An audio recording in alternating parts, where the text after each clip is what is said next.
രാവിലെ തന്നെ അപ്പൂസ് വിളിക്കുന്ന ഫിറ്റ്നസ് സർട്ടിഫിക്കറ്റിന്റെ ആവശ്യത്തിന് വേണ്ടി അവനൊന്ന് ബ്ലഡ് ടെസ്റ്റ് ചെയ്യണം. അങ്ങനെ ഞാനും അവനും കൂടെ ബ്ലഡ് ടെസ്റ്റ് ചെയ്യാൻ വേണ്ടി പോയി. ചേച്ചി ബ്ലഡ് എടുത്ത് തുടങ്ങിയത് അവന്റെ മുഖത്ത് ഒരുപാട് ഭാഗങ്ങൾ മിന്നി പറയണം ഞാൻ കണ്ടു. ബ്ലഡ് എടുത്ത് കഴിഞ്ഞപ്പോൾ അവന് മുടി വെട്ടണമെന്ന് പറഞ്ഞു. അങ്ങനെ ഞാനും അവനും കൂടെ ഒരു മുടി വെട്ടുന്ന കടയിൽ കയറി. അവനെ മുടി വെട്ടാനാക്കി എനിക്ക് വേറെ പണിയൊന്നുമില്ല, ഞാൻ പുറത്തോട്ട് വായി നോക്കിക്കൊണ്ടിരുന്നു. കുറച്ച് കഴിഞ്ഞപ്പോൾ അപ്പൂസ് മുടിയൊക്കെ വിട്ട് സുന്ദര കുട്ടപ്പനായിട്ട് ഇതാ വരണം. അപ്പൂസിന്റെ പരിപാടിയും കഴിഞ്ഞിരുന്നപ്പോഴാണ് പൊന്നൂസ് വിളിക്കുന്നത് നമുക്ക് ക്രിക്കറ്റ് കളിച്ചാലൊന്ന്. ആദ്യം ഒന്നും മടിച്ചെങ്കിലും പിന്നെ അരുണിനെയും തൂക്കിക്കൊണ്ട് നമ്മൾ സ്ഥിര സ്പോട്ടിലേക്ക് ക്രിക്കറ്റ് കളിക്കാൻ പൊയ്ക്കൊണ്ടിരിക്കുകയാണ്. അപ്പോഴാണ് നോക്കിയാൽ വണ്ടിയിൽ എണ്ണയില്ല. അങ്ങനെ പമ്പിക്കാർ 100 രൂപയ്ക്ക് എണ്ണ അടിച്ച് തിരിച്ച് പൊയ്ക്കൊണ്ടിരുന്നപ്പോഴാണ് ഇതാ ഒരു മോശം റോഡ്. ആ റോഡിൽ കൂടെ ബ്രേക്കില്ലാ സ്കൂട്ടി ഓടിച്ച് അരുണിനെ കഴിവ് തെളിയിച്ചെങ്കിലും ആ റോഡ് പണിത മഹാനെ സ്മരിക്കാൻ നമ്മൾ മറന്നില്ല.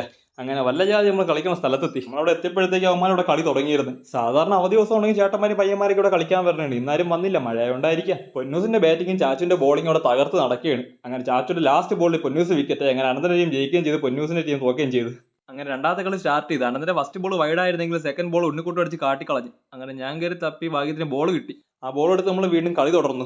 എന്റെ ബോളിംഗ് ഉണ്ണിക്കുട്ടിന്റെ ബാറ്റിംഗ് ആയിട്ട് തകർത്ത് കളി തുടങ്ങിയപ്പോഴാണ് വീണ്ടും ഒരു പണി കിട്ടിയത്. ഒരു ലോറി വന്നു. ആ ലോറിക്ക് പോകാണെങ്കിൽ നമുക്ക് സ്റ്റമ്പൊക്കെ എടുത്ത് മാറ്റേണ്ടി വന്നു. മാറ്റിയ സ്റ്റമ്പ് റോഡിൽ കുത്തിയിട്ട് നമ്മൾ വീണ്ടും കളി സ്റ്റാർട്ട് ചെയ്ത്. അങ്ങനെ കളിച്ച് ക്രിക്കറ്റ് കളി ആസ്വദിച്ച് അതിന്റെ മൂർധന്യ അവസ്ഥയിൽ എത്തിയപ്പോഴാണ് അടുത്ത പണിയായിട്ട് മഴ വന്നത്. അങ്ങനെ മഴ പെയ്ത് തുടങ്ങിയപ്പോൾ കളിയെല്ലാം നിർത്തി നമ്മൾ തിരിച്ച് വീട്ടിൽ പോയി റെഡിയായിട്ട് ഇരുന്നപ്പോഴാണ് അനന്തം പറയണത് ദേവുവിന് പനിയായിട്ട് കിടക്കണം.